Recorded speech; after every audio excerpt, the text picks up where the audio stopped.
আমরা আজকে একটা অভিযানে বেরিয়েছি।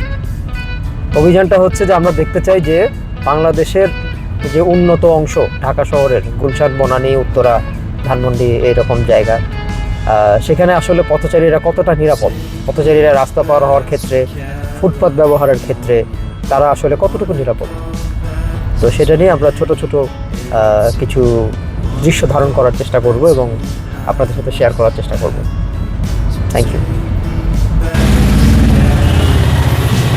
আমরা একজন পথচারীকে হেঁটে আসতে দেখছি, একটু দেখা যাক উনি কি করে।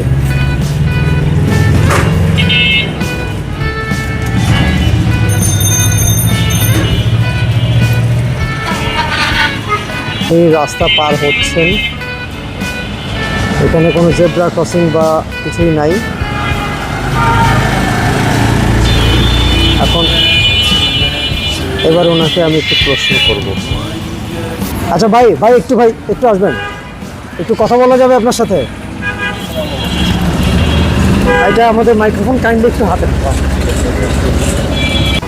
আমি আসলে আপনাকে ওয়াচ করছিলাম যে আপনি ওই পিছনের রাস্তা দিয়ে যখন আসলেন, আপনি ফুটপাথ দিয়ে আসলেন, তারপরে এসে আপনি রাস্তা পার হওয়ার আগে খানিকক্ষণ পাজল ছিলেন, এরপর আপনি রাস্তা পার হলেন। জি।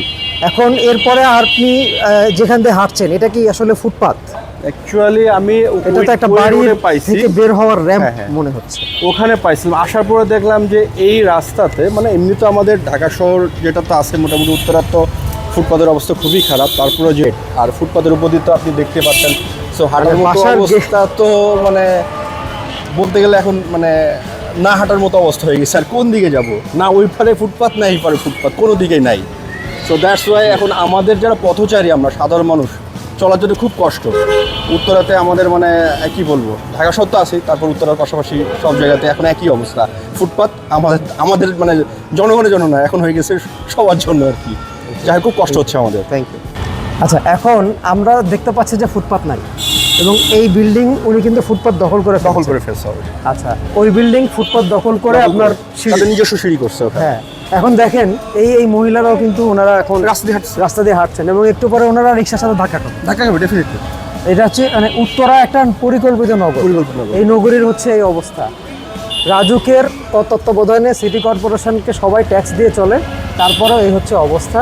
উনি এখানকার একজন অধিবাসী। আপনি কোন সেক্টরে থাকেন? আমি 13 নম্বর সেক্টরে। ওকে, তো যাই হোক, আপনি আমাদেরকে সহযোগিতা করেছেন, আমাদের সঙ্গে থাকবেন আশা করি। আপনার জন্য ছোট্ট একটা gift. Thank you very much. Thank you.